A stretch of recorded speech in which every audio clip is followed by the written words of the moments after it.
Bonjour, je suis Déborah Papiernik. Je travaille chez Ubisoft depuis 25 ans. Je suis Senior VP sur les développements de nouveaux business et alliances stratégiques.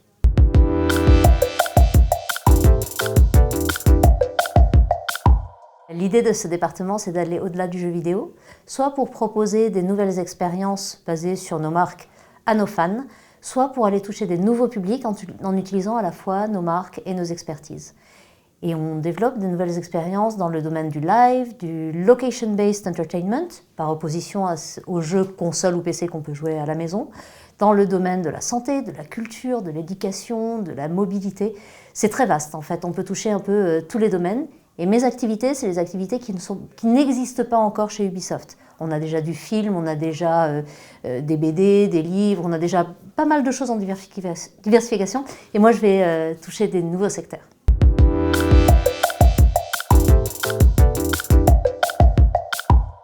Par exemple, on a développé une attraction en réalité virtuelle qui est un simulateur de montagne russe sous forme de borne d'arcade. C'est parti au départ d'un projet de recherche pour voir ce qu'on pouvait imaginer avec la réalité virtuelle, donc partant vraiment de la technologie. Et puis finalement, on a abouti à une borne d'arcade qu'on a développée avec un partenaire. Nous, on a fait le contenu et eux ont fait la fabrication de la borne, ils font la commercialisation et c'est devenu la référence en termes de borne d'arcade réalité virtuelle dans le monde, avec les lapins crétins, alors que les lapins crétins ne sont peut-être pas la licence la plus connue aux États-Unis, ça marche très très bien aux États-Unis par exemple. On a aussi un projet dont je suis très fière qu'on a fait l'année dernière sur Lady Sapiens. C'est un documentaire sur le rôle de la femme dans la préhistoire qui était fait en coproduction avec France Télévisions et avec une société de production française et une autre canadienne. Et ils n'avaient pas d'images pour illustrer. Parce qu'il n'y a pas beaucoup dans l'iconographie, il n'y a pas beaucoup d'images qui montrent un rôle actif et positif de la femme quand on va regarder un peu les films. Et il se trouve qu'un des co-scénaristes du documentaire avait été conseiller scientifique sur Far Cry Primal, qui est un jeu d'Ubisoft, qui est un jeu pour les plus de 18 ans, un jeu d'action, mais sur lequel on avait reproduit une préhistoire qui était valide au niveau historique. Et on s'est mis d'accord avec le producteur du documentaire, ils sont venus filmer à l'intérieur du jeu. À l'intérieur du jeu, on a comme une caméra qui fonctionne un peu comme un drone et qui permet de filmer à l'intérieur de ce monde en 3D pour venir accompagner le propos scientifique. Et au final, on a sur 90 minutes de docu, on a 17 minutes de Far Cry Primal. C'est la première fois qu'un jeu vidéo vient illustrer un docu scientifique.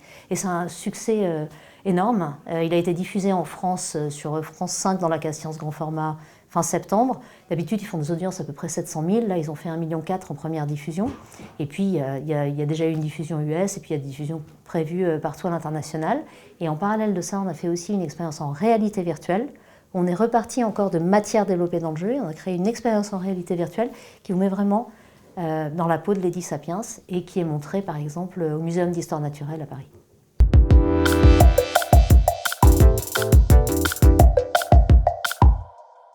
Alors Notre-Dame, en réalité, ça commence en 2014, puisqu'on a fait un jeu Assassin's Creed Unity sur la Révolution française.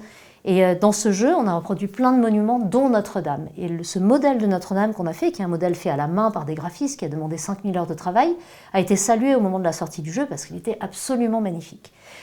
Et au moment de l'incendie, les gens ont partagé des images, des vidéos, des photos de leur visite de Notre-Dame, tous leurs souvenirs de Notre-Dame. Et les joueurs, eux, ils ont partagé des vidéos prises à l'intérieur du jeu Assassin's Creed Unity. C'était ça en fait, l'émotion pour eux Notre-Dame, c'était ce qu'ils avaient vécu dans le jeu.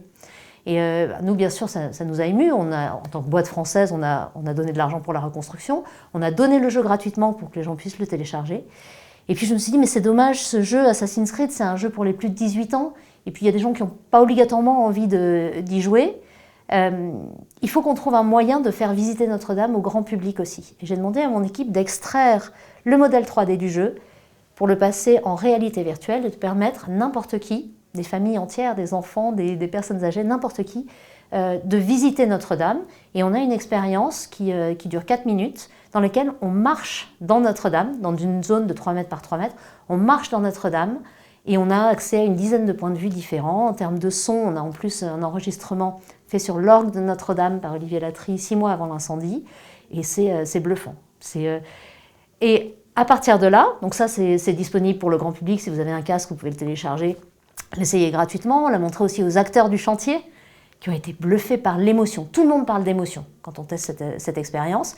On l'a mis aussi dans la crypte archéologique de Notre-Dame, donc ça fait quelques mois que c'est dans la crypte. Donc là, pareil, c'est accessible au grand public. Et puis l'année dernière, on a commencé à discuter avec Jean-Jacques Hano autour de son projet de film. On avait envie de faire quelque chose ensemble. Et au lieu de développer un jeu traditionnel sur PC, sur console, pour jouer à la maison, on s'est dit non, on va faire une expérience immersive, collective, collaborative, et pour du location-based, pour du divertissement in situ, hors foyer.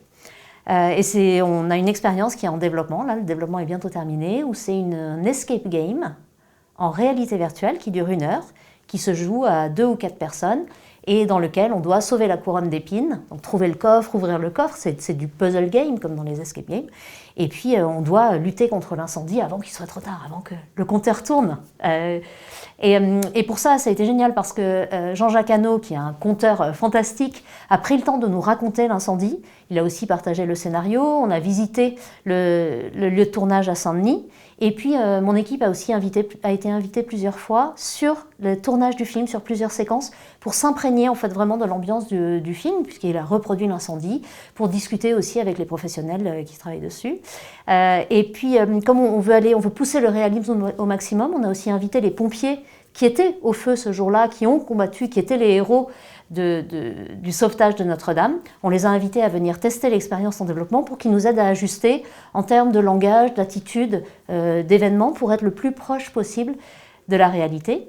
Il se trouve qu'on a déjà 3 escape games en réalité virtuelle qui existent, qui sont sur des thèmes Assassin's Creed en Grèce, en Égypte et Prince of Persia, donc qui sont des licences d'Ubisoft basées sur des jeux. Et on a pour ça un réseau de 600 partenaires dans le monde qui opèrent ces escape games. Donc vous venez, comme sur n'importe quel escape game, venez, vous payez votre place, vous pouvez aller avec des copains pour faire ces escapes à 2 ou à 4 personnes. Et là, l'expérience Notre-Dame brûle va rejoindre ce réseau. Et puis on espère, parce que le thème est plus large et parce que c'est Notre-Dame et que tout le monde connaît Notre-Dame et que tout le monde aura envie de la visiter et puis de vivre cette expérience-là, on espère qu'on a d'autres lieux qui ouvriront et qui pourront accueillir... En fait, l'avantage de ces escape games, c'est que c'est accessible vraiment pour tout le monde. Contrairement à un jeu qui peut être parfois un petit peu compliqué ou dont l'âge peut ne pas correspondre, là, finalement, on peut s'adresser à des familles entières. Et puis, la différence entre un film et un jeu, c'est que dans le jeu, on est acteur de ce qui se passe. Et donc là, on vient vraiment sauver Notre-Dame. Donc ça va être très, très complémentaire au film.